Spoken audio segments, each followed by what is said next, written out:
आपल्यापैकी भरपूरशा बायकांचा वेळ हा किचनमध्येच जातो।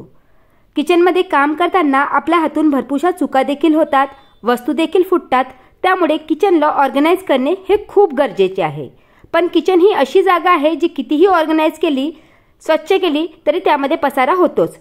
पण जर का काही ट्रिक्स वापरून आपण किचनला ऑर्गनाइज केले तर किचनमधल्या कुठल्याही वस्तू लवकर खराब देखील होणार नाही आणि किचन नेहमी ऑर्गनाइज दिसणार। तर हॅलो, हाय, नमस्ते, मी अंकिता आणि आपलं मनापासून स्वागत करते आपल्या यूट्यूब चॅनल स्मार्ट टिप्स मराठीमध्ये। आणि आजच्या व्हिडिओमध्ये मी तुमच्यासोबत अशाच काही ट्रिक्स शेअर करणार आहे ज्याचा वापर करून तुम्ही तुमच्या किचनला नेहमी क्लीन अँड ऑर्गनाइज ठेवू शकता। तर मग कुठलीही वेळ न घालवता व्हिडिओला सुरुवात करूया। मैत्रिणींनो, आपल्या प्रत्येकाच्या किचनमध्ये कुठली ना कुठली अशी काचेची भांडी असतात जी आपल्याला खूप काळजीने वापरावी लागतात। तर रिसेंटलीच मी हे कंटेनर मागवले होते। माझ्या किचनमध्ये खूप कमी अशी काचेची भांडी आहे कारण मला ते फुटण्याची खूप भीती वाटत असते। तर बरेचदा मी नोटीस केलं किंवा तुम्ही देखील बघितलं असेल, काचेची भांडी ठेवताना ती सांभाळून आपल्याला कुठेही सरफेसवर ठेवावं लागते, नाहीतर खालचा जो बेस असतो ना तो फुटू शकतो।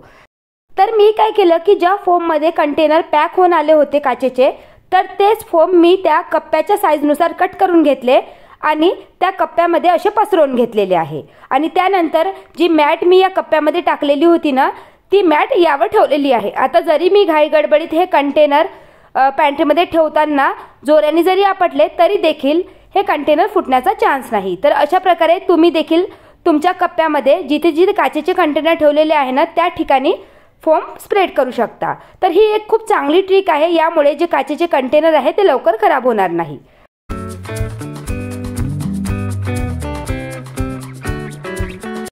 त्याचबरोबर माझ्या किचन काउंटर टॉपवर अशी एक लोखंडी रॅक ठेवलेली आहे ज्यामध्ये मी रोजचे चहा, साखरेचे डबे, त्याचबरोबर एक मिठाचा डब्बा ऑर्गनाइज केलेला आहे आणि रोजच्या तेला तुपाचे भांडे ठेवलेले आहे। तर तुम्ही पाहू शकता ही जी रॅक आहे ना त्यामध्ये गॅप दिलेली आहे, त्यामुळे जे काचेचे कंटेनर आहे त्याच्या खाली आणि काही डब्याच्या खाली मी अशा प्रकारे कार्डबोर्ड ठेवलेले होते। तर त्या खाली देखील मी ही सेम ट्रिक वापरली आहे। त्यासाठी देखील मी रॅकच्या साईजनुसार 2 फोम कट करून घेतले। पहिले तर विचार केला की या फोमला डायरेक्टली वापरावं, पण खुल्यामध्ये ठेवलं तर हे जे फोम आहे ते धुळीने खराब होणार आणि मग साफ करण्याचा प्रॉब्लेम येणार। त्यासाठी मी जे हे फोम होतं ना त्याला वॉलपेपरने कव्हर करून घेतले, नाहीतर तुम्ही कुठल्याही गिफ्ट रॅप पेपरने देखील कव्हर करू शकता। वॉलपेपर हे ना वॉटरप्रूफ असतात, त्यामुळे मी वॉलपेपरने दोन्ही ठिकाणाचे फोम कव्हर करून घेतले आणि अशा प्रकारे ही रॅक ऑर्गनाइज केलेली आहे। आता काचेचे कंटेनर तर फुटणारच नाही, या व्यतिरिक्त बाकी वस्तू देखील खाली पडण्याचा चान्स नाही। आणि जरी हे फोम खराब झाले तर ओल्या कपड्याने जरी क्लीन केले तरी देखील साफ होणार। या व्यतिरिक्त रॅक देखील दिसायला सुंदर दिसत आहे। तर तुम्ही देखील अशा प्रकारे जर रॅकमध्ये गॅप असेल ना तर ती फोमच्या थ्रू ऑर्गनाइज करू शकता।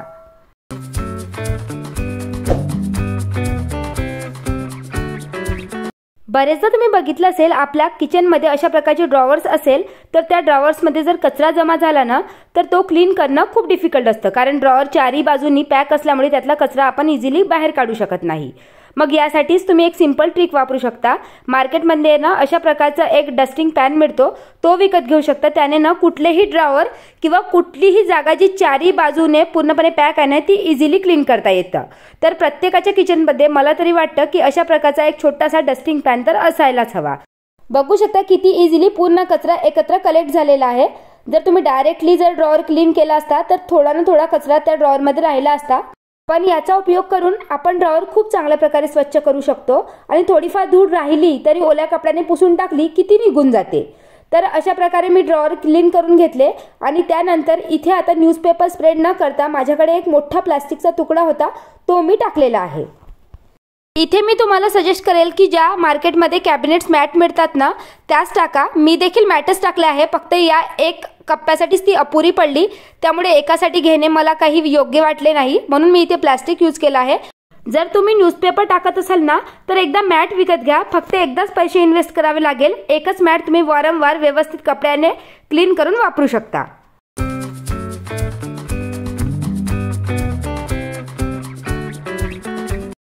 बरेचदा तुम्ही बघितलं असेल जर आपण किचन कॅबिनेट्समध्ये मॅट वगैरे टाकली असेल तर जेव्हा आपण ते ड्रॉवर्स वगैरे ओपन करतो किंवा एखादी वस्तू त्यातली काढायला जातो तर त्यातल्या ज्या मॅट असतात ना त्या फोल्ड होतात। तर तुम्ही बघू शकता माझ्या या ड्रॉवर्समध्ये देखील मी अशा प्रकारच्या मॅट टाकलेल्या आहे।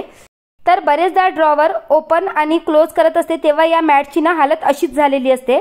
तर यासाठी मी एक सिंपल ट्रिक वापरली आहे। मी काय केलं की या मॅटच्या खालच्या बाजूला जे डबल टेप असतं ना तर ते स्टिक केले आहे, जेणेकरून मॅटची जी जागा आहे ना ती हलणार नाही।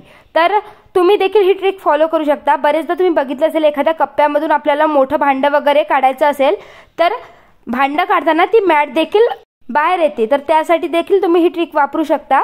तर अशा प्रकारे मी जेवढेही ड्रॉवर आहे त्याच्या मॅटच्या चारी कॉर्नरला मी अशा प्रकारे डबल टेप चिपकवलेली आहे आणि त्यावर मॅट चिपकवलेली आहे। आता कितीही मी ड्रॉवर बंद केले किंवा उघडले तरी देखील ही मॅट हलत नाही आणि दिसायलाही छान दिसते।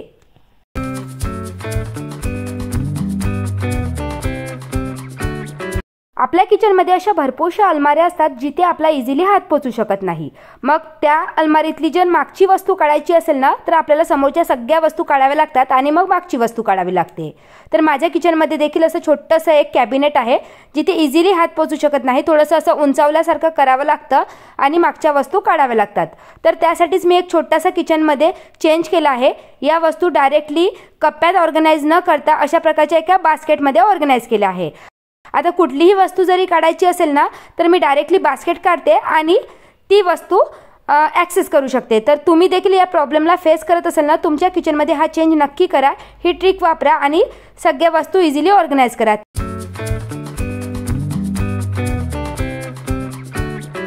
जर किचन नेहमी क्लीन अँड ऑर्गनाइज ठेवायची असेल ना तर प्रत्येक वस्तू क्लीन करायलाच हवी।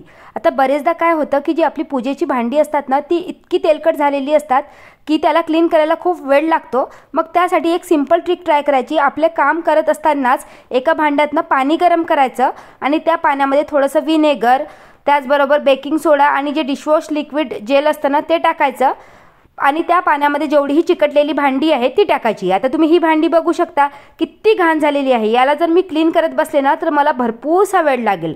डायरेक्टली क्लीन केले तर हे क्लीन होणारच नाही। तर मी काय करते, अशीच ट्रिक फॉलो करते। माझं काम होतपर्यंत इकडे ही सगळी भांडी त्या पाण्यामध्ये बॉईल होत असते आणि पाणी थोडं थंड झालं की सगळी भांडी मी काढून घेते आणि माझ्याकडे हा ना गॅस क्लिनिंगचा ब्रश आहे, त्यानेच ही भांडी मी क्लीन करते। तुम्ही बघू शकता किती इझिली भांडी क्लीन झालेली आहे। जर तुम्ही डायरेक्ट क्लीन केली असती ना तर ही जळलेली भांडी साफ झालीच नसती। तर नेहमी ही ट्रिक वापरा आणि खूप जास्त खराब झालेली भांडी असेल ना तर याच पद्धतीने क्लीन करून बघा। ही सेम ट्रिकच्या थ्रू तुम्ही कोणतीही जळालेली भांडी क्लीन करू शकता।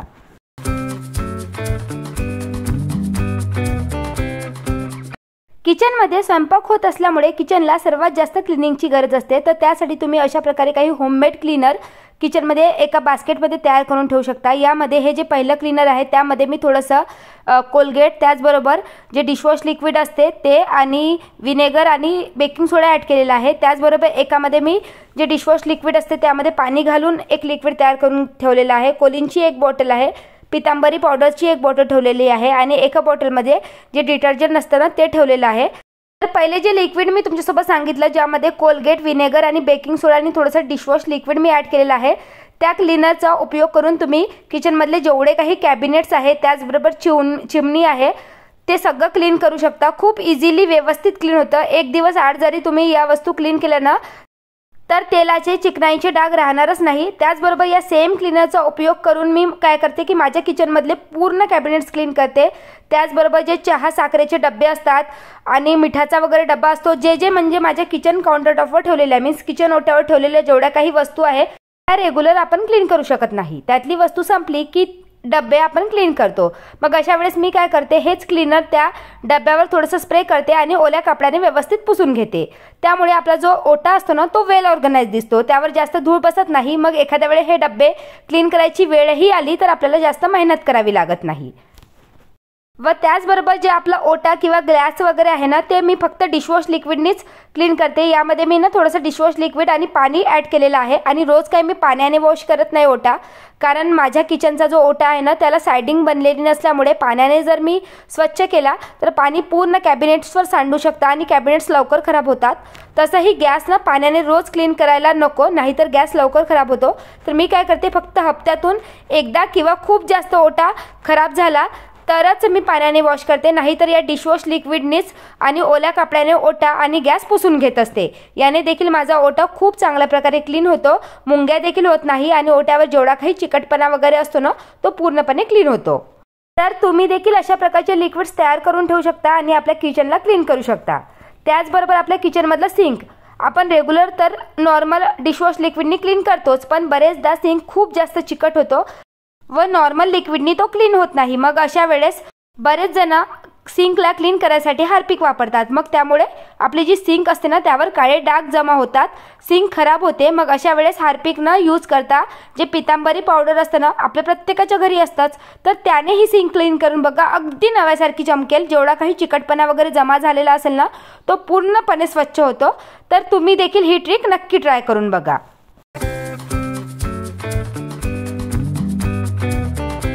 माझ्या किचनमध्ये जे सिंक क्लीन करायचे ब्रश असतात किंवा स्क्रब असतात तर जनरली आपण खुले ठेवतो, पण मी काय करते की अशा प्रकारच्या एका डब्यात ऑर्गनाइज करून ठेवते, जेणेकरून कसा ओटा दिसायला क्लीन दिसेल।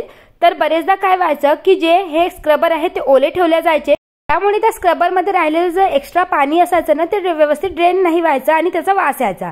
मग त्यासाठीच मी काय केलं की अशा प्रकारचा एक सोपकेस आणलेला आहे, त्यामध्ये पाणी ड्रेन व्हायसाठी एक्स्ट्रा गॅप दिलेली आहे आणि ड्रेन झाल्यानंतर पाणी खाली देखील पडणार नाही, ते त्या छोट्याशा एका कप्प्यामध्ये जमा होणार, त्यामुळे खालची टाइल्स देखील खराब होण्याचा चान्स नाही। तर तुम्ही देखील अशा प्रकारे काही स्क्रबर वगैरे वापरत असाल तर ते ओपन न ठेवता अशा प्रकारच्या एखाद्या सोपकेसमध्ये ऑर्गनाइज करू शकता। आपला किचन ओटा बरेचदा आपल्या सिंकमुळेच घाण दिसतो, कारण सिंक जवळ आपण भरपूरसे सामान ठेवलेलं असतो, ऑलरेडी किचन ओटा छोटा असतो आणि ते जर सामान आपण व्यवस्थित ऑर्गनाइज नाही करून ठेवले तर किचन ओटा दिसायला घाण दिसतो। तुम्ही बघू शकता माझा सिंक एरिया किती व्यवस्थित ऑर्गनाइज मी करून ठेवलेला आहे। तर अशा प्रकारचा एक सिंक ऑर्गनायझर घ्या ज्यामध्ये तुम्ही सगळ्या वस्तू ऑर्गनाइज करून ठेवू शकता। तुम्ही कुठलाही घ्या तुमच्या आवडीने, पण मी जो हा सिंक ऑर्गनायझर घेतलेला आहे त्यामध्ये सगळ्या वस्तू तुम्ही पाहू शकता एकाच ऑर्गनायझरमध्ये ऑर्गनाइज असल्यामुळे जो सिंक एरिया आहे तो व्यवस्थित क्लीन दिसत आहे। त्यामुळे किचन जरी छोटी असेल तर दिसायला वेल ऑर्गनाइज दिसते आणि आपल्या ओट्यावर कमीत कमी सामान ठेवण्याचा मी प्रयत्न केला आहे। तर अशा प्रकारे काही ट्रिक्स आणि टिप्स वापरून मी माझ्या किचनला ऑर्गनाइज केले आहे।